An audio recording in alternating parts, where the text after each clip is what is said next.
Adam was a bright-eyed, inquisitive 7-year-old, living in a small but bustling town. His world was vibrant with the sights and sounds of the marketplace, the aroma of his mother's cooking, and the rhythmic call of the adhan from the local mosque that punctuated his day. Adam's curiosity often led him to ask questions that sometimes puzzled his parents, especially about their faith, Islam.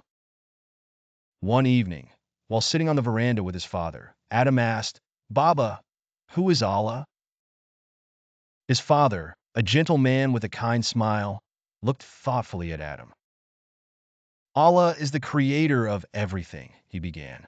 "He made the stars, the trees, and even you and me."